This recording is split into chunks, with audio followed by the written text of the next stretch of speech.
మీరు చేయబడ్డటువంటి కుట్రని ఇక్కడ ఉన్నటువంటి కూటమి ఎదుర్కొని ప్రజలకి వాస్తవాలని చెప్పడం జరుగుతుంది. మీరు చేయాలనుకుంటున్న పనిని ఎప్పటికీ జరగనీయము అనేది కూడా గట్టిగా చెప్తున్నాం. ఇంకోటి, ఈరోజు కార్మికుల రోజు. నిన్న నుంచి మనం చూసాము సుప్రీంకోర్టు ఏ విధమైనటువంటి మొట్టికాయలు మళ్ళీ యాజ్ యూజువల్ అలవాటు ఈ రాష్ట్ర ప్రభుత్వానికి పొద్దుగూకులు ఏదో ఒకటి అంటే సరిగ్గా పాలన చేయకపోవడము, వ్యవస్థల్ని ఉపయోగించుకోవడం, హైకోర్టులతోటి సుప్రీంల కోర్టుతోటి మొట్టికాయలు వేయించుకొని చీగొట్టించుకోవడం. 2022 నుంచి ఎన్జీటీ జాతీయ పర్యావరణ శాఖ చెప్తూనే ఉంది, ఆంధ్రప్రదేశ్ రాష్ట్రంలో అనుమతులు లేకుండా అక్రమ ఇసుకని, లక్షల టన్నుల ఇసుకని అక్రమంగా తవ్వేస్తూ ఉన్నారు. దానివల్ల పర్యావరణానికి ఇబ్బందులు అవుతున్నాయి, చాలా చోట్ల కొంతమంది ప్రజల ప్రాణాలు కూడా పోయాయి అని చెప్తూ అక్రమంగా ఇసుక తవ్వకాన్ని ఆపివేయండి అని అంటే కూడా జేపీ అనే సంస్థకి, జయప్రకాష్ అనే సంస్థకి నోటీసులు ఇచ్చిన తర్వాత కూడా ఈ అక్రమ ఇసుక తవ్వకాలను ఆపకుండా 10,000 కోట్లకి పైగా ఒక్క సంస్థ అక్రమంగా సంపాదించుకుందన్నది కూడా మనకు తెలుస్తుంది. ఒక పక్కనేమో వైకాపా రాష్ట్రంలో అధికారంలోకి వచ్చిన తర్వాత మొట్టమొదటి రోజు నుంచి భవన నిర్మాణ కార్మికుల పొట్టగొట్టింది. అందరికీ తెలిసి ఇసుకని సామాన్య మానవుడికి, పేదలకి అందనీయకుండా చేసి ఆ రంగం పైన అంటే భవన నిర్మాణ కార్మికులు కావచ్చు, పెయింటర్లు కావచ్చు, మేస్త్రీలు కావచ్చు, కూలీలు కావచ్చు, ఎలక్ట్రీషియన్లు, ప్లంబర్లు, ఇట్లా ప్రతి ఒక్కరూ ఆ నిర్మాణ రంగంలో ఆధారపడి ఉన్నటువంటి కార్మికులు దాదాపుగా 50 లక్షల మంది పైగా పొట్టగొట్టింది వైసీపీ ప్రభుత్వం. ఇంకో పక్కనేమో ఇలా లక్షల కోట్ల రూపాయలని అక్రమ ఇసుక ద్వారా సంపాదించుకుంటున్నారు. మరి వారందరి ఆ పొట్టగొట్టిన కార్మికులందరూ కూడా ఈ కార్మికుల దినోత్సవం రోజున మీకు శాపనార్థాలు పెట్టరా అని మేము ప్రశ్నిస్తున్నాం.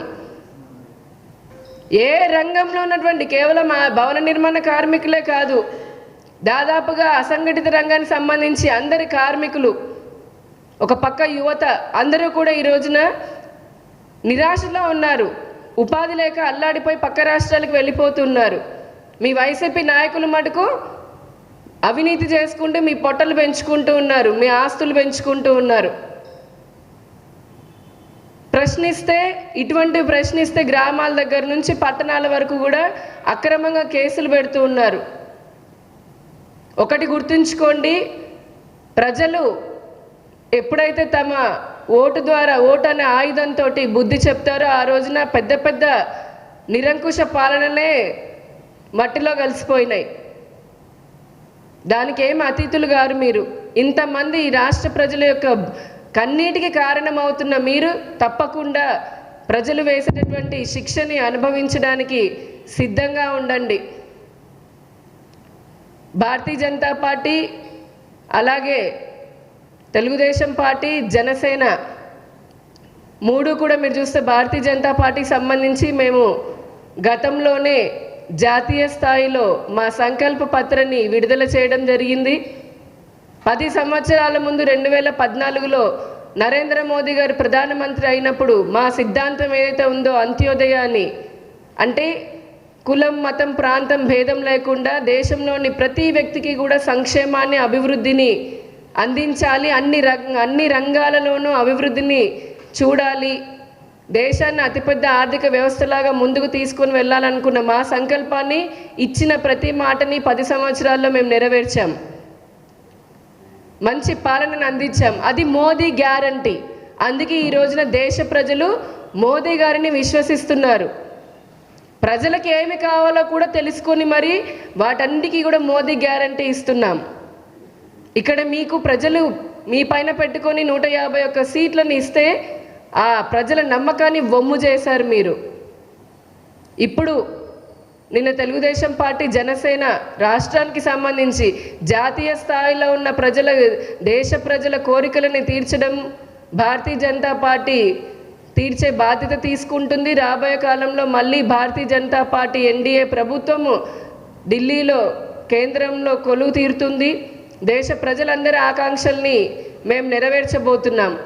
అలాగే ఈ రాష్ట్రంలోకి వచ్చేటప్పటికి రాష్ట్ర ప్రజల యొక్క ఆకాంక్షలని, అవసరాలని, వారికి మంచి సంక్షేమాన్ని, అభివృద్ధిని అందించడం కోసం ఈ రాష్ట్రంలో ఉన్న ప్రతి ఒక్క వ్యక్తికి లబ్ధి చేకూరేలాగా నిన్న కూటమి విడుదల చేసిన మేనిఫెస్టో ద్వారా తెలుస్తుంది. ప్రతి ఒక్కరికి కూడా లబ్ధి చేకూర్చే విధంగా అందులో అంశాలను పొందుపరచడం జరిగింది. భారతీయ జనతా పార్టీ ఈ మేనిఫెస్టోకి తన సంపూర్ణ మద్దతునిస్తుంది. రాబోయే కాలంలో కూడా అతి త్వరలో రాష్ట్రంలో డబుల్ ఇంజన్ సర్కార్, కేంద్రంలో బీజేపీ ఎన్డీఏ ప్రభుత్వం కొలువై ఉంటుంది. ఇక్కడ రాష్ట్రంలో TDP led government, NDA government form అవుతుంది. దానికి సంబంధించిన రాష్ట్ర ప్రజలకు అందాల్సినటువంటి ఆల్రెడీ కేంద్ర మేనిఫెస్టోలో, బీజేపీ జాతీయ మేనిఫెస్టోలో పెట్టినటువంటి లబ్ధి అంతా కూడా ఆంధ్రప్రదేశ్ ప్రజలకు అందుతుంది. దాంతోపాటు ఈ రాష్ట్రానికి అందాల్సినటువంటి సహాయ సహకారాలు అందుతాయి. ఆ సహాయ సహకారాలతో ఇక్కడున్నటువంటి ఎన్డీఏ ప్రభుత్వం ప్రజలకి తామిచ్చిన మాటని నిలబెట్టుకునేటటువంటి రోజు అతి దగ్గరలోనే ఉంది. వైసీపీకి ప్రజలందరూ బాయ్ బాయ్ చెప్తున్నారు. నాకు తెలిసి ఇక ఆయన మాటలు, జగన్మోహన్ రెడ్డి గారి మాటలు నమ్మే పరిస్థితిలో ప్రజలు లేరు. అందుకే వాళ్ళ మొహాల్లో స్పష్టంగా కనిపిస్తుంది. ఓటమిని ఇప్పుడే కొద్ది కొద్దిగా రుచి చూడడం మొదలుపెట్టినట్టుగా అనిపిస్తుంది. ఏదేమైనా ప్రజలందరికీ ఒక విజ్ఞప్తి చేస్తున్నాం. దేశంలో భారతీయ జనతా పార్టీకి, నరేంద్ర మోదీ గారికి మీ మద్దతునివ్వండి. ఇక్కడ రాష్ట్రంలో కూటమికి మద్దతునివ్వండి. డబుల్ ఇంజన్ సర్కార్తో ఈ రాష్ట్రం కోల్పోయినటువంటి అభివృద్ధిని మళ్ళీ తిరిగి సాధించే క్రమంలో మేమంతా మీకు ఉంటాము. అందరము కలిపి ఈ రాష్ట్రాన్ని అభివృద్ధి చేసుకోవాలి అని చెప్పని, దానికి మీ మద్దతు కూడా కావాలి అని చెప్పని కోరుకుంటూ ధన్యవాదాలు.